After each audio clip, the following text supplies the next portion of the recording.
दोस्तों नमस्कार, मैं हूं आलोक पाठक और आप देख रहे हैं खबर दस्तक। उत्तर प्रदेश में भाजपा की मुश्किलें कम होने का नाम ही नहीं ले रही है। रोज कोई न कोई ऐसे बयान आ जा रहे हैं जिससे भाजपा सरकार फंसती हुई नजर आ रही है। अब ताजा बयान लीजिए। उत्तर प्रदेश सरकार में मंत्री लक्ष्मी नारायण चौधरी, जो मथुरा की छाता विधानसभा से विधायक भी हैं, योगी की सरकार में मंत्री हैं, इन्होंने एक बयान दिया है। और बयान क्या दिया है? उनकी उनके अनुसार अगर माना जाए, क्योंकि उनका कहना है कि आरएलडी जिसके साथ साथ गई, आप ध्यान दीजिएगा, लक्ष्मी नारायण चौधरी का बयान है कि राष्ट्रीय लोक दल जिस पार्टी के साथ गई उस पार्टी का बंटाधार हो गया है, यानी वो पार्टी चुनाव हार गई है। इसका मतलब क्या माना जाए कि योगी जी के एक मंत्री का दावा है कि 2027 में योगी सरकार जा सकती है या चुनाव हार सकती है। क्योंकि वो क्या कह रहे हैं? वो कह रहे हैं कि आरएलडी, राष्ट्रीय लोकदल ने जिस पार्टी के साथ गठबंधन किया उस पार्टी का बंटाधार हो गया। उन्होंने उदाहरण बताया कि 2002 में जब बीजेपी की सरकार थी तो आरएलडी ने गठबंधन कर लिया बीजेपी के साथ और राजनाथ सिंह चुनाव हार गए 2002 में। 2002 में वो चुनाव हार जाते हैं। फिर बोलते हैं कि अटल जी के साथ समझौता रहा 2004 में और अटल जी की सरकार चली जाती है। फिर बाद में वो कांग्रेस के साथ चले जाते हैं। इसके पहले वो नरसिम्हा राव की सरकार में थे, नरसिम्हा राव चुनाव हार गए। अखिलेश के साथ 2022 में गठबंधन बना के आरएलडी ने चुनाव लड़ा। समाजवादी पार्टी और आरएलडी ने मिलकर चुनाव लड़ा, अखिलेश चुनाव हार गए, फुल बहुमत नहीं मिला। लगातार दूसरी बार विधानसभा चुनाव हारे थे समाजवादी पार्टी। तो अब ये कहना, और उसी आरएलडी के साथ भारतीय जनता पार्टी ने जनवरी 2024 में गठबंधन किया था। जनवरी 2024 में आरएलडी ने इंडिया अलायंस छोड़ा और एनडीए का हिस्सा बना। और उनका कहना है कि आरएलडी के आने के पहले, जब तक गठबंधन नहीं हुआ था, ये लक्ष्मी नारायण चौधरी ने एक दैनिक भास्कर के साथ इंटरव्यू में कहा है, ये मैं अपने मन से नहीं बोल रहा हूं, दैनिक भास्कर में इंटरव्यू छपा है। उन्होंने बोला कि 2024 में कहा भारतीय जनता पार्टी 400 सीटें जीतने वाली थी, लेकिन भाजपा ने आरएलडी के साथ गठबंधन कर लिया और भारतीय जनता पार्टी 240 पर सिमट गई। अब ये समझ में नहीं आ रहा कि योगी सरकार और आज की डेट में आरएलडी सरकार का गठबंधन, आरएलडी केंद्र में भी सहयोगी है और उत्तर प्रदेश में भी सरकार में है। और केंद्र में तो आरएलडी दो लोकसभा चुनाव क्षेत्र में चुनाव लड़ी थी। यूपी में उसको लोकसभा की 2 सीटें मिली थी। दोनों सीटों पर आरएलडी को जीत हासिल हुई थी। एक बिजनौर की सीट थी और एक सीट जो थी वो बागपत की। तो दोनों जगह से आरएलडी चुनाव जीतने में कामयाब। अब जरा मैं आपको लक्ष्मी नारायण चौधरी का इतिहास बताता हूं। लक्ष्मी नारायण चौधरी की उम्र 74 साल हो गई है। अगले साल वो 75 साल के हो जाएंगे। वो छाता से पिछले 40 सालों में छाता से 3-4 बार विधायक बने और 3-4 बार चुनाव हारे हैं। और मजेदार बात यह है कि उन्होंने राजनीति की शुरुआत की थी चौधरी चरण सिंह के साथ। चौधरी चरण सिंह के नेतृत्व में उनके नेता थे चौधरी चरण सिंह। और 1985 में पहली बार विधायक वो लोकदल से बनते हैं। 1985 से लेकर 1996 तक लक्ष्मी नारायण चौधरी जो है वो लोकदल में रहते हैं। उसके बाद जैसे ही अजीत सिंह के पास पार्टी आती है तो 1996 में वो चले जाते हैं कांग्रेस में। 1996 से लेकर 2007 तक वो कांग्रेस में रहते हैं। लेकिन जो मैंने पॉलिटिकल करियर को उनके देखा तो बहुत बड़े मौसम विज्ञानी हैं। 2007 में जब उनको समझ में आ गया कि बसपा की लहर है तो उन्होंने बसपा की सवारी कर ली और छाता से चुनाव जीत गए। 2007 में वो बसपा सरकार में विधायक भी बने, मंत्री भी बने। उसके बाद 2012 में वो फिर चुनाव हार जाते हैं आरएलडी के उम्मीदवार से।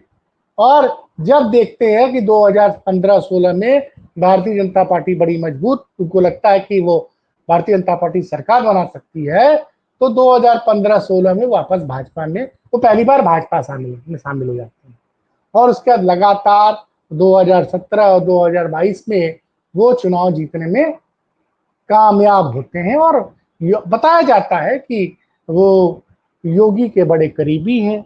एक उनकी वो एक मजबूत जाट नेता माने जाते हैं, लेकिन वो एक मुझे लगता है बहुत अच्छे मौसम विज्ञानी हैं। जो पार्टी उनको दिखती है कि मजबूत है, भाई 1985 के दौर में चौधरी चरण सिंह का लोकदल बड़ा मजबूत हुआ करता था, तो पहली बार वो विधायक बने मथुरा में 6 सीट से लोकदल से।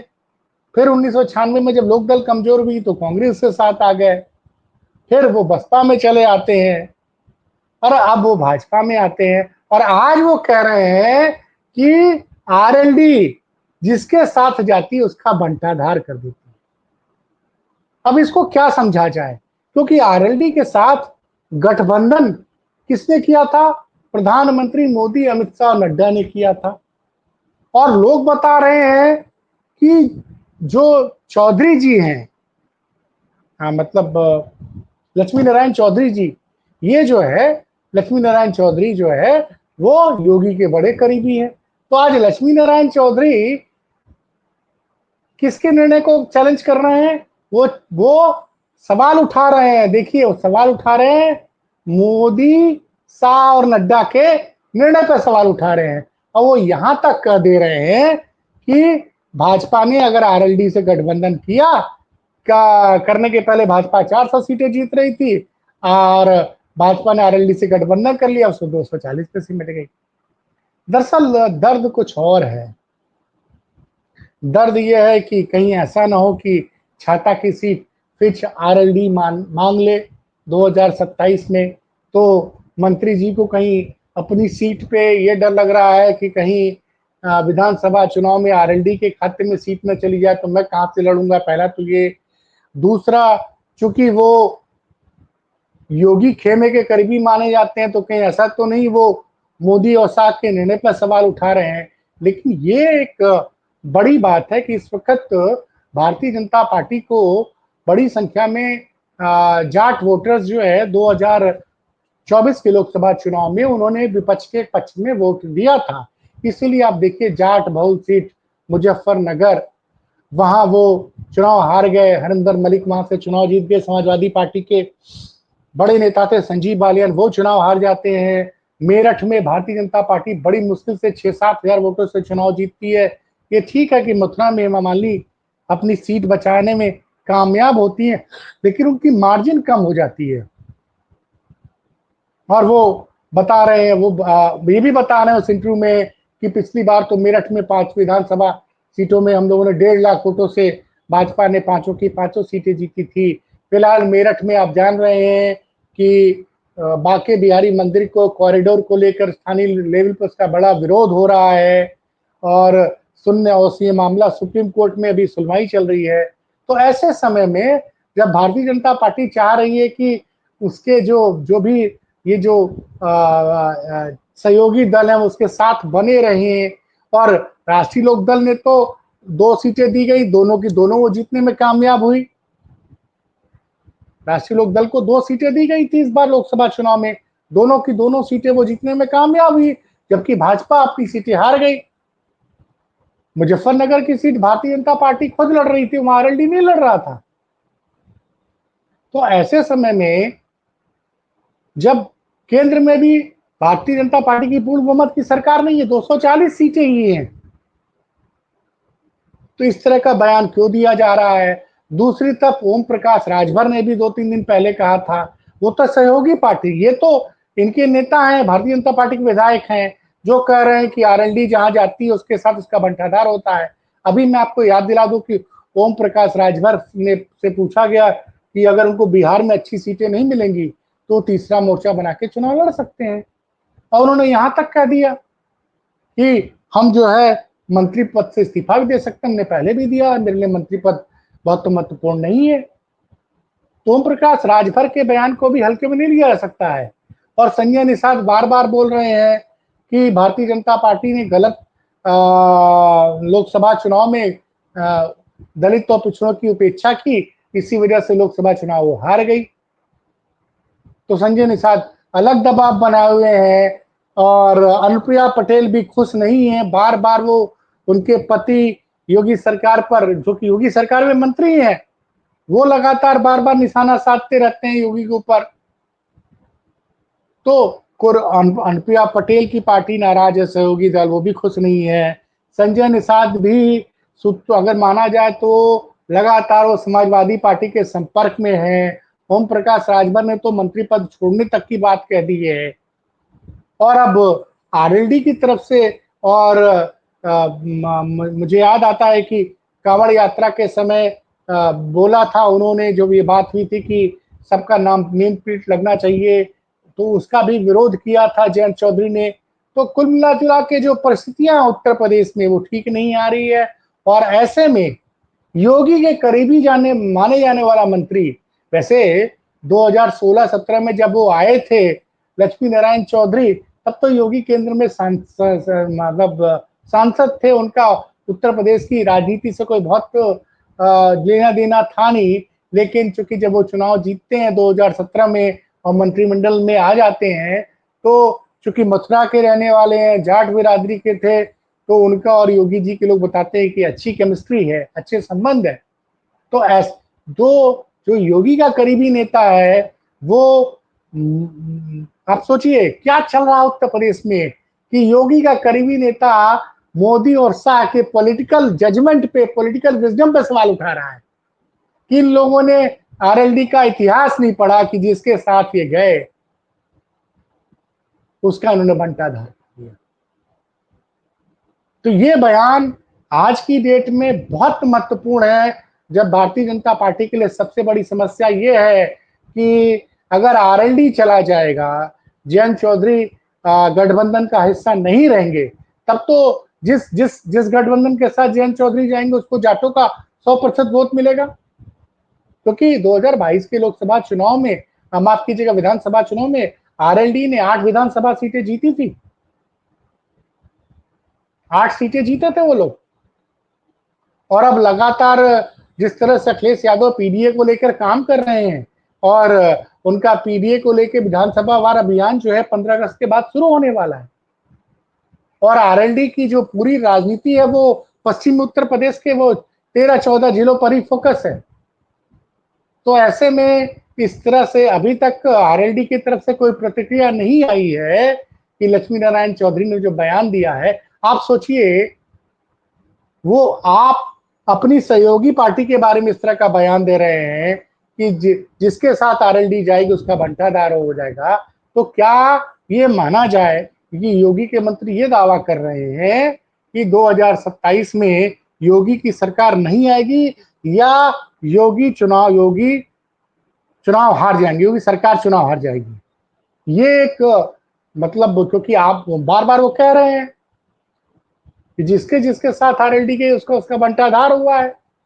राजनाथ सिंह के साथ आए, राजनाथ सिंह चुनाव हार गए 2002 में। फिर उन्होंने बताया कि अखिलेश यादव के साथ आए, अखिलेश यादव 2022 में सरकार नहीं बना पाए। अटल बिहारी वाजपेयी का जिक्र किया कि अटल बिहारी वाजपेयी के साथ आ रहे। 2004 में भाजपा के साथ में आरएलडी ने चुनाव लड़ा था और भाजपा चुनाव हार गई थी। तो और ये भी सच है कि 2014-2019 में भारतीय जनता पार्टी ने आरएलडी के साथ गठबंधन नहीं किया था, और आरएलडी के साथ गठबंधन हुआ है 2024 में। तो ये तमाम तरह की जो पॉलिटिकल, एक तरफ तो कल से विधानसभा सत्र शुरू होने वाला है, भारतीय जनता पार्टी की मुश्किलें वैसे ही बढ़ी हुई हैं क्योंकि विपक्ष ने जबरदस्त तरीके से तैयारी कर रखी सरकार को घेरने के लिए। और ये जो सत्र है बहुत छोटा सत्र है, 11 अगस्त से सुनने मारा शुरू होगा और 14 तारीख को 4 दिन का सत्र है। विपक्ष ने सत्र को बढ़ाने की मांग की है, देखते हैं क्या होता है। कल सदन चल भी पाता है कि नहीं चल पाता है। वैसे आज अखिलेश यादव ने आज अपने विधायकों के साथ लखनऊ में एक बैठक की है, जिसमें चूंकि विधानसभा में अब अखिलेश यादव तो रहेंगे नहीं, अखिलेश यादव तो अब लोकसभा में है, तो उन्होंने विधायकों के साथ बैठक की है।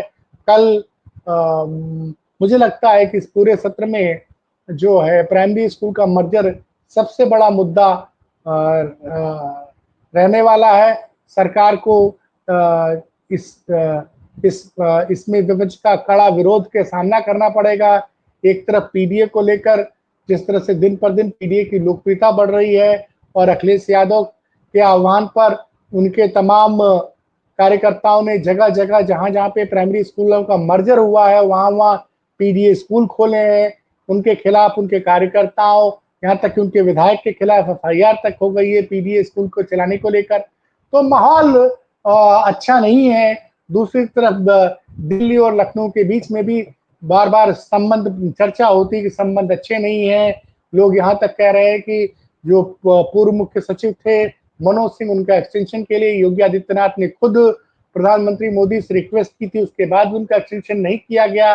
तो ऐसे हालात में और ठीक विधानसभा सत्र के पहले जो है भारतीय जनता पार्टी के मथुरा से मंत्री जो योगी के बड़े करीबी आते हैं, उनका ये कहना कि आरएलडी राष्ट्रीय लोकदल जिस दल के साथ जाती है, जिस दल के साथ गठबंधन करती है, उसका बंटाधार हो जाता है। तो ये इस वक्त की बड़ी खबर है कि योगी सरकार के मंत्री का बड़ा दावा 2027 में